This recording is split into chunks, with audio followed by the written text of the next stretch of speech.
Wow. Okay. Play it again? No, it's still going. Oh, okay. You want me to go to scene 2? I mean, I'm sorry. Yeah, let's go back to scene 1. Okay. If we could. So we have this dispute going on between these two gentlemen. The man in the wheelchair's got a giant knife in his left hand. Okay. I don't know if you can see that. I can see that right So there. that's like a foot-long knife. Yeah, that thing is But huge. meanwhile, he's scrambling in his lap for a pistol that he's going to present. Now, we can't see him retrieving the pistol, but the guy in the ball cap can, because he's looking into the guy's lap. What we already have here is apparently a verbal dispute, a non-forcible dispute between these two guys. And it's actually the guy in the wheelchair who's escalated that to a deadly force level when he presents that knife. The guy in the ball cap's not presenting any force here. He's just standing there. He may be saying mean things. He may be being a jerk or an a-hole, but he's not threatening any force at this point. And in fact, when the knife comes out, he backs away from the man in the wheelchair. He doesn't have to do that. This is it Washington State? Yeah, it's Washington State. Washington State's a stand your ground state, so he doesn't have any obligation to back up at all. But he is backing away prudently. That's what a smart person should do, whether the law requires it or not. And then he's just standing there watching what happens. But as the man in the wheelchair begins to present his pistol, the guy in the ball cap will take off his backpack and pull his own gun out of the backpack, which is a lawful response to an apparent deadly force threat. So we can keep rolling from there. Okay. Yep. Takes his backpack off. Yep. We can see his identifying that he's trying to do something. Yep. Cap gets his own gun out. Okay. And here the guy in the wheelchair. It's a little hard to see here, which is why I did the second video with the freeze frames. But the man in the wheelchair is going to pull out a pistol. Yep. That's in like a cheap nylon holster with a side clip. We've all seen those before.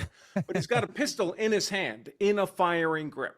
Yep. That's when the guy in the ball cap points his own pistol at the man in the wheelchair, still doesn't shoot after seeing the gun. And the man in the wheelchair raises the gun up, points it towards the sky, and then he brings it back down, lowers it at the man with the ball cap.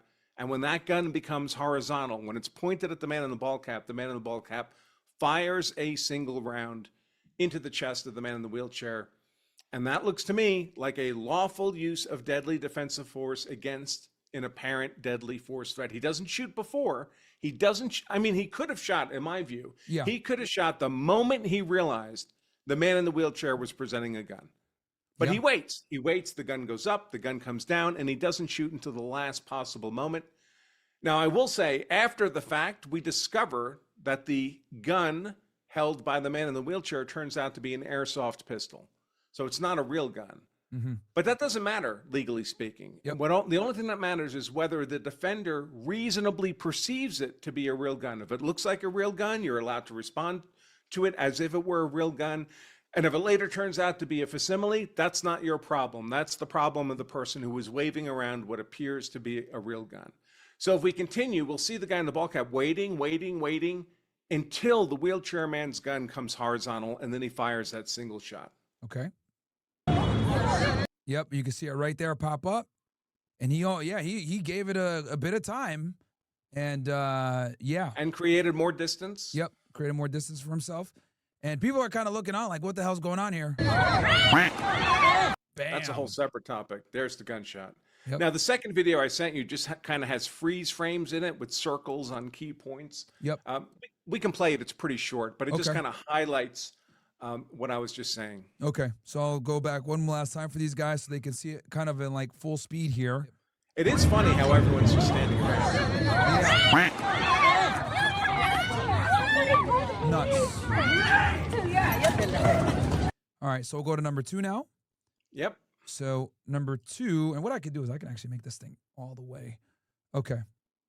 So I didn't know how we'd be able to manipulate these videos, but if we go back to the beginning, I just have freeze frames where the wheelchair man's gun first comes out. You'll see a red circle on the right, and then when it comes up to the sky, and then when it comes down, and then when the shot is actually fired. Those are the key moments here. Okay, so let me hit play here. So people should first be watching the wheelchair guy. There's the pistols visible. Yep. So you can see right here. I'll play it again. You shouldn't have to pause it because it'll pause, right? Yep. It's visible there. Yep. Now it's pointed at the sky. Now it's coming back down. Now it's horizontal. And that's when the gunshot is fired by the guy in the ball cap. Yeah, this was like really good restraint from the guy. He could have shot him way before that. And he could have shot him a lot more, by the way. I cannot say that I would have limited myself to a single shot. If I believed someone was pointing a gun at me, I'm going to decisively stop that threat. Yeah. And a single round from a pistol, although I will say I learned afterwards, this is a 10mm pistol, which is a very powerful pistol. It's really a hunting round for handguns. And the guy in the wheelchair survived, shot in the chest with a 10mm, which is kind of amazing. Wow. But if you're pointing a gun at me and I have the opportunity to shoot you first, I'm probably going to shoot you a bunch. It's probably not going to be once. It's going to be a because most people shot with a handgun one time, it doesn't stop them. Yep. It's going to be now, a of course, it stopped the guy in the wheelchair because he doesn't have a real gun, right? He literally couldn't shoot back. His gun wasn't real, but the shooter wouldn't know that. No, absolutely. Okay. Let me play. This is number 3 now. This is just stuff that really happens after the shot. In case you wanted to talk about it, it's not really important, but it kind of adds some color here because people are saying things like, well, the guy in the ball cap was mean to the guy in the wheelchair, accused him of stolen valor, ripped an American flag Velcro patch off his gear on his wheelchair or something like that, all of which sounds horrible, right? That's definitely being an a-hole. Why would you go out in public and do that kind of thing? But here's the thing, that someone's acting like an a-hole to you doesn't authorize you to take out a 12-inch knife and then point a gun at them. Yeah. They're just being an a-hole. Now, if they stole your patch, did they steal your property? Sure, that's petty larceny. That's against the law. You call the cops. But the fact that they stole a patch from you doesn't entitle you to threaten them with deadly force. Now, if the guy in the ball cap had been the initial aggressor in almost any way, deadly force might have been authorized by the guy in the wheelchair because he is in a wheelchair. So he's hardly able to defend himself against any kind of attack. But what we don't see in this video is any effort of the guy in the ball cap to use force against the guy in the wheelchair until that knife comes out and he begins digging out the gun and then points the gun at the guy in the ball cap. So the optics look terrible. A physically fit guy points a gun at a dude in a wheelchair and shoots him. How could that be lawful? Well, it can be lawful if the guy in the wheelchair is pointing an apparent gun at you. And I do think it's also important for the audience to kind of like understand, because people will sit there and say they'll operate on 20/20 hindsight. People love to operate on 20/20 hindsight. Like, the gun wasn't real. And I tell people all the time, what would a reasonable person do in that situation is going to be a legal standard as to how he's judged. Can you talk about that a little bit with how 20/20 hindsight doesn't matter? Yeah, so all that matters from a self-defense perspective, whether it's legally justified, is what is in the mind of the defender in the moment. And that belief has to be genuine. For example, if the guy in the ball cap knew it was a fake gun, well, he wouldn't be justified in shooting then. But if he believes it to be a fake gun and that belief is reasonable, the gun looks real, well, then he's allowed to respond to it exactly as if it were a real gun. And then the question is, does he have a reasonable perception? He does not have to be correct. Justification for self-defense does not require you to be correct. It does not require perfect decision-making. It requires reasonable decision-making. Did he have a reasonable perception that he was facing an imminent threat of unlawful deadly force harm? Yeah. That's the question. And if the answer to that is yes, then his shooting of that other dude is legally justified. Yeah, and it's always funny because people always want to Monday morning quarterback it, especially with law enforcement shootings. They'll say, "Oh, the gun wasn't real," or "Why didn't you just shoot him in the leg," or whatever. And it's like, police are taught to stop the threat, and a lot of the time, stopping a threat means deadly force, which could lead to them dying. Obviously, they don't want to say that, like, "Oh yeah, my job is to shoot to kill him," but that's what they mean by stop the threat. Stop the threat can mean permanently stopping the threat.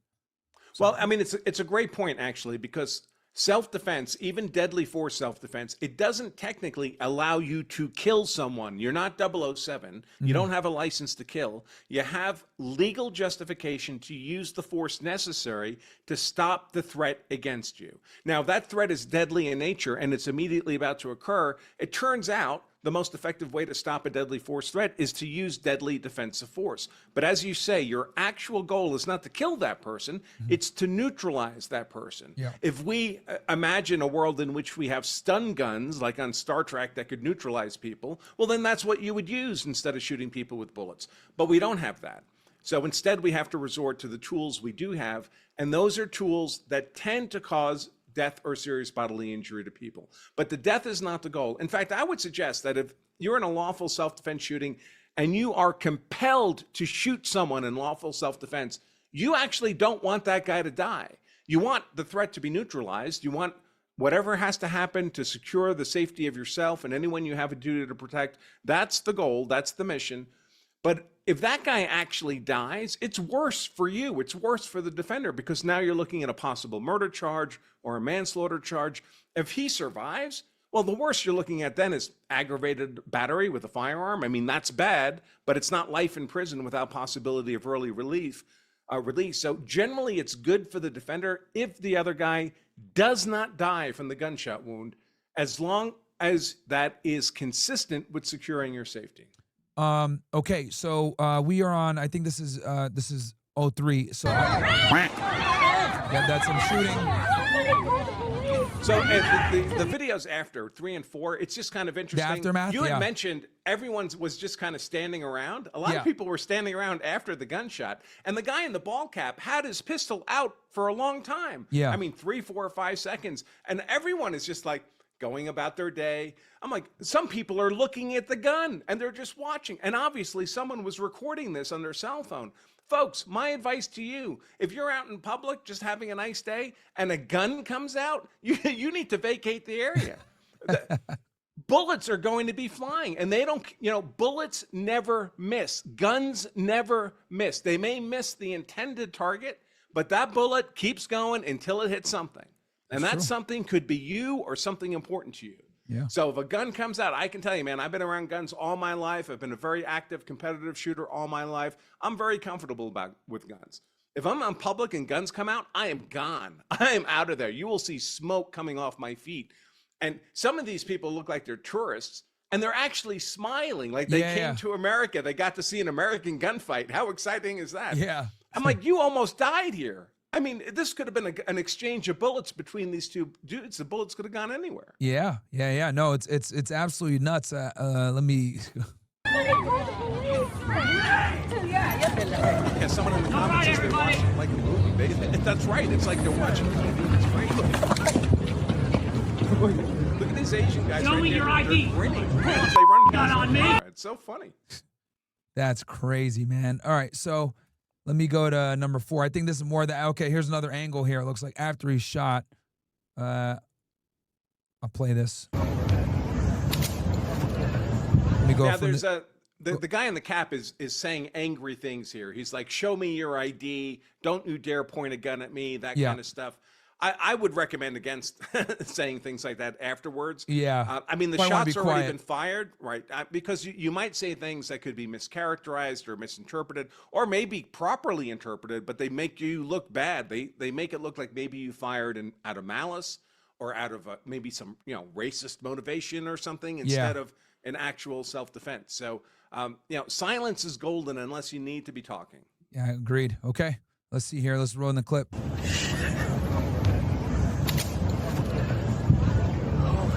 Show me your ID. Pull a gun on me. Pull a gun on me. Put it away, sir. I think that's pretty much. All right, everybody. I apologize. Oh, he's shouting. Somebody from like a fishing game. Yeah, he's just sitting there. Yeah, he's just sitting there like, oh, God, this hurts. Were you saying, Andrew, you were saying something? So the first cop to show up was actually like a fish and wildlife guy. That makes sense. Yep. A game warden guy. He just happened to be, on his day off, and he heard the gunshot and he came over. He made the arrest of the guy in the ball cap. But this guy in the wheelchair, he's damn lucky he's alive. Yeah. I mean, you get shot in the chest with a 10 millimeter, you ought to be dead. Yeah. Holy. And he still has the gun in his hand. Yeah. I mean, I got to be honest. If the guy in the ball cap was still firing, I would say that would be lawful. I Yeah. mean, the person attacking him with the gun, the guy in the wheelchair, still has the gun. It's not like he's dropped it on the ground. You or could thrown quickly it away. point it at him again and shoot. In a split second, in Yep. less than a second, he could redirect that gun and shoot you. Absolutely.